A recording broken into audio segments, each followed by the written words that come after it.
近期，我国海军官宣了零五二 D 银川舰单枪匹马万里走单骑，突入了南太平洋，实现了自由巡航的消息。来看详细情况如何。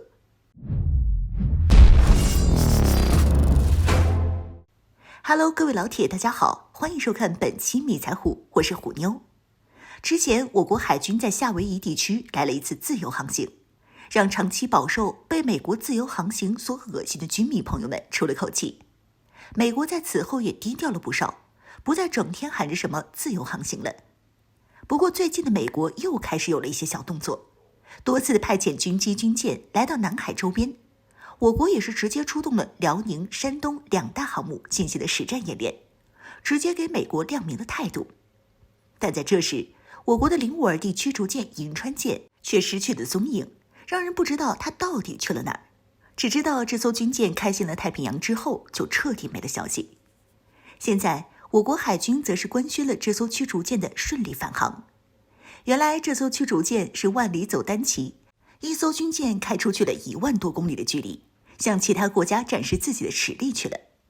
对于这个万里走单骑，有不少的人还以为是单舰突入太平洋，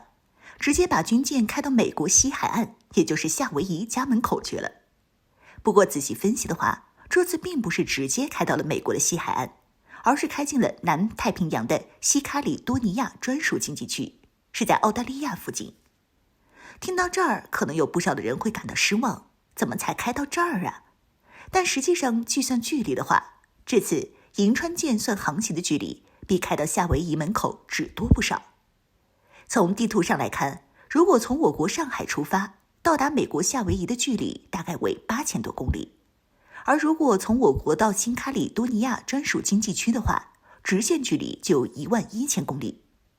既然银川舰能到新卡里多尼亚专属经济区进行自由航行，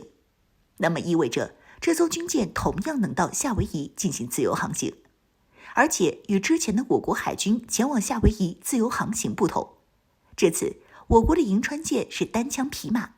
也就是说在不携带补给舰、护卫舰的情况下，银川舰独自完成了这次的万里巡航任务，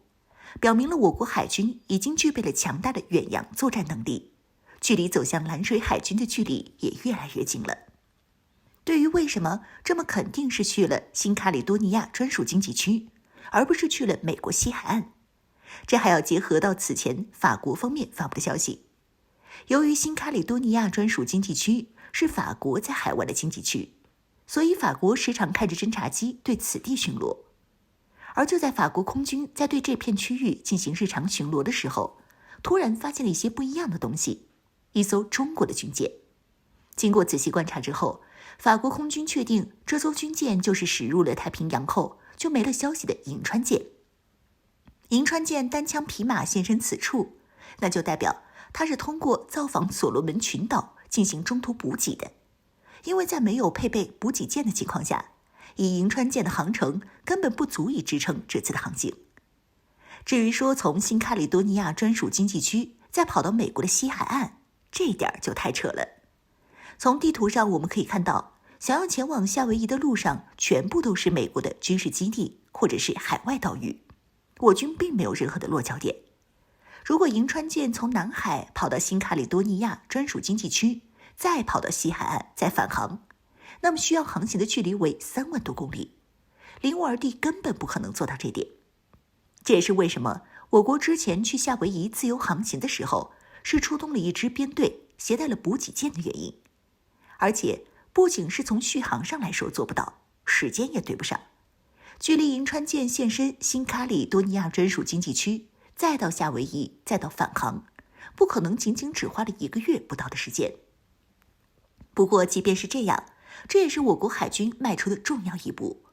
这可是我国海军从前从来都没有实现过的事情。就拿过去的台海危机来说，我国海军别说前出太平洋了，连出海都做不到，只能守在台海家门口，看着美军把军舰从我们眼前开过去。但是现在我国海军已经具备了远洋作战能力，之前能够在日本周边不携带补给的情况下进行航行任务，算是突破了美国设下的第1岛链封锁线。而现在现身在澳大利亚隔壁的新卡里多尼亚专属经济区，则代表我国已经突破了第2岛链封锁线。在未来，我国需要做的就只剩下了在不携带补给的情况下，实现突破第3岛链封锁线，在美国家门口自由巡航。如今，银川舰经历了2个多月的海上战斗部署，在此次海上部署过程中，时刻保持着出航即出征的战斗姿态。